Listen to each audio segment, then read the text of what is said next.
You're not walking out of this courtroom today. Either you're going to be going to prison or either you're going to be going to inpatient treatment. You're going to get drug tested today. What are the results going to be?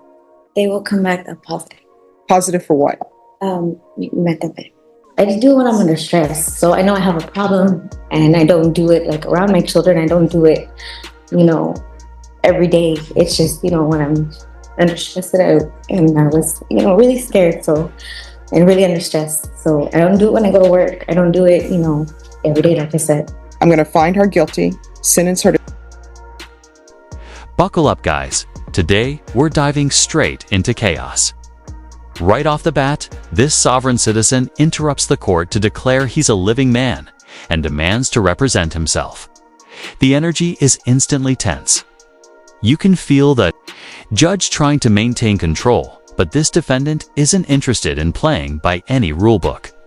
It's the kind of courtroom moment you just can't look away from, and it's only the beginning. All right, we're here for sentencing today.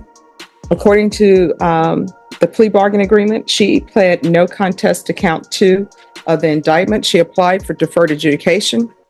The state is proceeding only on count 2 according to the plea bargain agreement. Punishment is to be assessed at 6 years in the prison, and the state is silent on the defendant's application.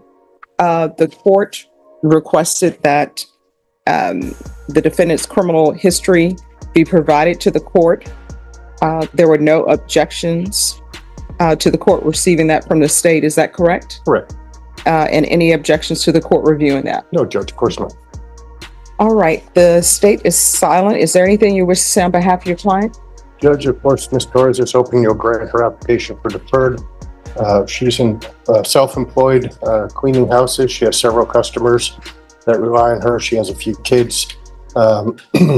She's just asking for the court to maybe direct her to some outpatient treatment because she believes she needs some help with this problem. And other than that, again, she's just hoping you'll grant her application. All right. You want to raise your right hand for me, please?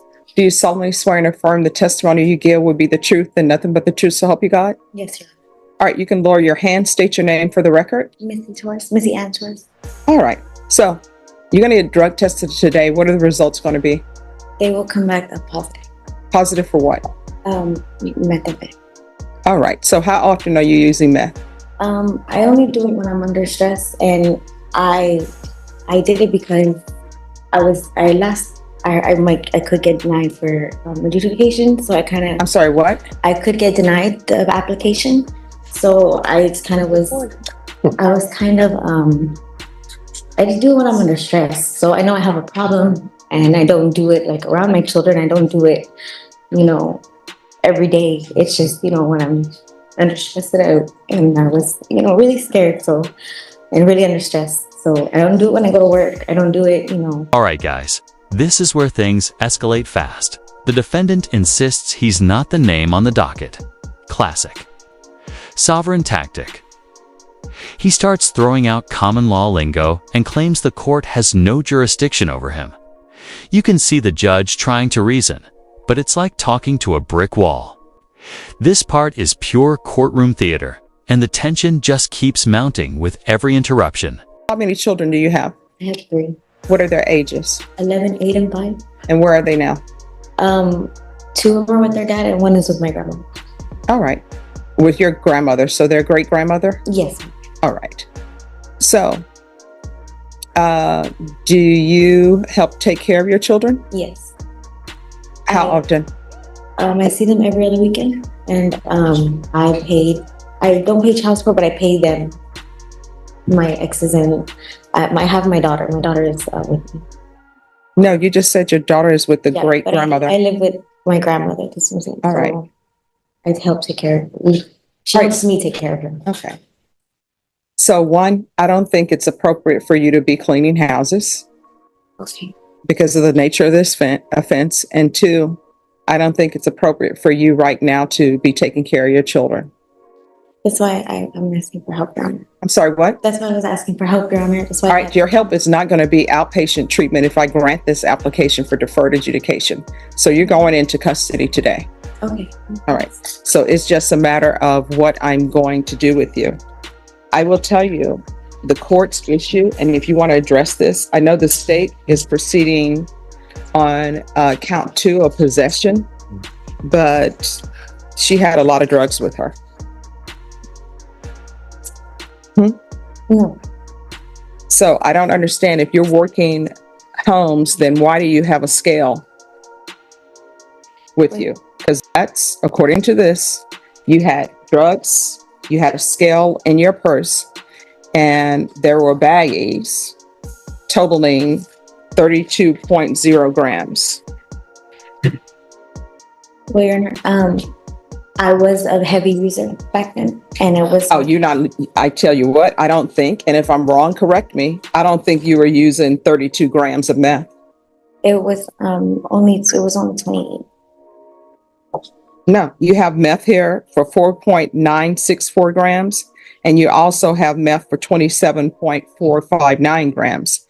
And what you pled to in count 2 was a possession 4 to 200 grams. So this is not a possession 1 to 4. So we're talking about 27 grams.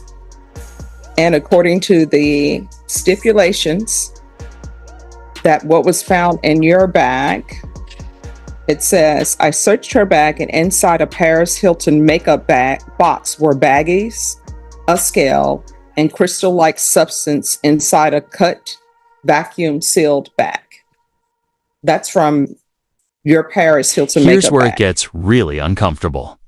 The judge calmly asks whether he wants a lawyer or not, and the guy spins into another rant about rights, representation, and straw man arguments. At this point, the courtroom is in a holding pattern while the defendant argues circles around himself. The judge tries again and again, but every question turns into a sovereign monologue. So what I had, the meth was it was double bagged in a sandwich bag. So yes, I know it was 20, but it's because that was my personal. I didn't have any other. And last time I went, they tried to only give me which was 14 grams. So I had to. No, what I'm telling you is, they said the baggie found in Robert's pocket tested positive for meth and had a field weight of 6.12 grams. That wasn't mine.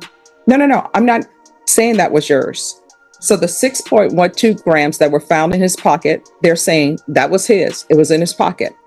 But the baggie, which was found in Missy's purse, tested positive for meth and had a field weight of 32.09 grams. Now, mind you, what they do in the field, I already know that testing drugs in the field are not legal for court. So I'm not considering the weight and what they said in the field. I'm considering what has been given to me for laboratory reports. So this was the professionals testing it, not a presumptive. And it says 27.459 grams was the net weight of the meth that you had in your Paris Hilton bag.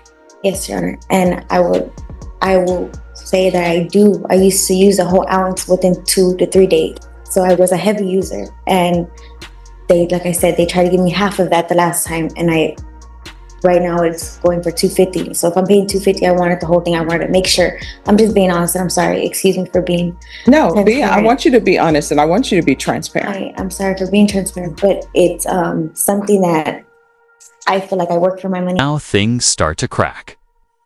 The judge issues a warning. Any more outbursts, and he'll hold him in contempt. But of course, the defendant doubles down, repeating that he's a private citizen, not subject to corporate courts. You can see the judge's patience wearing thin. This is a masterclass in how not to conduct yourself in a courtroom, and the consequences are And I didn't want just to get gypped again. I can promise you I didn't sell anything. It was because I've been gypped many times. So I did get it. Now it was double bagged because I don't know, that's the way they gave it to me.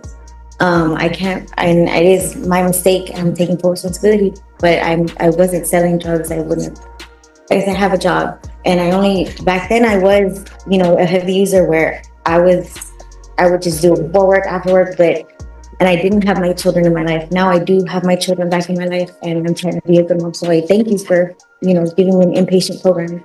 Well, no. I'm not saying I'm going to give you inpatient. I'm sorry. What I'm saying is, that you're not walking out of this courtroom today. Either you're going to be going to prison or either you're going to be going to inpatient treatment. So it's very important that you be 100% honest with me, because I'm telling you, the state proceeded on a possession, but the amount of drugs you had and the way they were packaged, that's concerning for the court. So you're saying that you just bought a bunch of meth and you were saving it up for use? So I would use within 2 to 3 days. That was all my personal.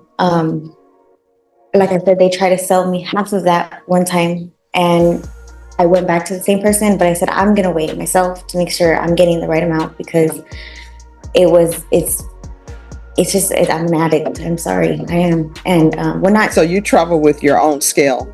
Well, at the time I did, because like I said, I've been gypped, and it's, when you're an addict, that's all you think of, just how to get, make sure you're getting what you need. Is the turning point. The judge has had enough and declares the hearing will continue with or without the defendant's cooperation. That's it. The court is taking the wheel now. Even as the defendant objects, the judge holds firm. You can sense the shift. From chaos to authority. It's a pivotal moment where the law reasserts itself and the courtroom finally moves forward. And honestly, I can see where I made my mistake, but I'm being honest with you. It was my skeleton measure. So my personal, that's it. And I don't know if Robert would tell you that was my personal as well. Like, I mean, I don't want to call him or anything, but you can if you want to. But he would tell you that's why I used to pick every. Oh no, I'm not going to be calling Robert, because Robert probably has a case of his own. Right. But I'm saying Robert can tell you too. Within 3 days, maybe 2 to 3 days, really, it would have been gone, and I would have been back doing it again. Now I don't. It was kind of like a stress thing. And where did you get your drugs to use today before you came to court?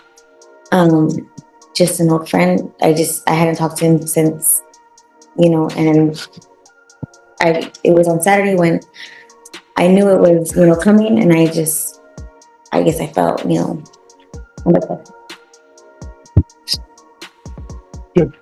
I say something?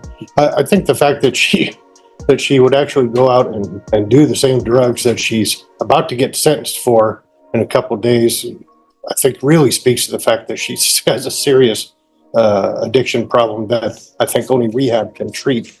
And if you decide that's ISF or SATF or SAFE, we understand that, but I think she really needs treatment. Okay. All right. This is what the court is there anything else for me to say? All right. This is what the court is going to do. I see that she hasn't been to prison before. I'm going to find her guilty, sentence her to 6 years in the prison, the therapeutic community. There's to be no contact with Robert Marble, give her credit for any time served, and I'll retain jurisdiction. Okay. And you can explain to her what that means. Did you review the document entitled Trial Court Certification of Defendant's Rights to Appeal with your attorney? Did you understand it? Because this is a plea bargain agreement, because I followed your plea bargain agreement, and because you waived your right to appeal, you do not have the court's permission to appeal. Do you understand? Yes, sir. Because this is a felony conviction, you're not allowed to own or possess any weapons or ammunition. If you have a question over what a weapon or ammunition is, you need to speak to an attorney. Do you understand? Yes, sir. All right, we can go off the record. I'll tell him. So here's the thing. When I say that I'm going to retain jurisdiction, what that means is they're going to take you to prison. If you're following the rules at the prison, if you're working on yourself, because they have programs at the prison, your attorney can file a motion. It's called shock probation. Back when I was growing up, they would have scared straight programs. So shock probation is sort of a scared straight program. So hopefully when you go to prison, you will clear your mind. Yes. The drug use or the addiction that you have. This is where the consequences hit. The judge enters a plea on the defendant's behalf, not guilty. That move shuts down the endless objections and resets control. Still, the sovereign tries to fight back verbally, but there's no more room for antics. This part perfectly captures what happens when the system runs out of patience. That's when he needs to bring it back before me before that time period. So you're going to do 6 months. And if you are doing well, if there are no write-ups against you, then the court will strongly consider giving you probation. You understand? Yes, ma'am. So, well, I mean, these are going to be choices that you make. It's going to be completely up to you whether or not I strongly consider giving you probation. Your attorney will explain it to you further, but any programs that they have at the prison, like the therapeutic community, to address your issue, you need to take it. I know they have parenting classes at the jail. I don't know how long the transfer will be, but you need to take advantage of that. When you see people come before me and they've gone to anger management class, they've done parenting classes, they've availed themselves of everything at the jail and everything at the prison, that is what you need to do. You need to immediately sign up for it. If for some reason there's overcrowding and they don't give it to you, it would be better for you to have signed up for it than to just throw up your hands and say, I'm not trying. Do you understand? Yes.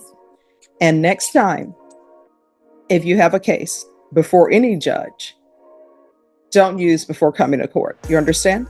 But I do appreciate your honesty, but you're going to have to get your life in order. Otherwise, children is going to be without their mom. You understand? All right. Good luck to you. You're welcome. Thank you.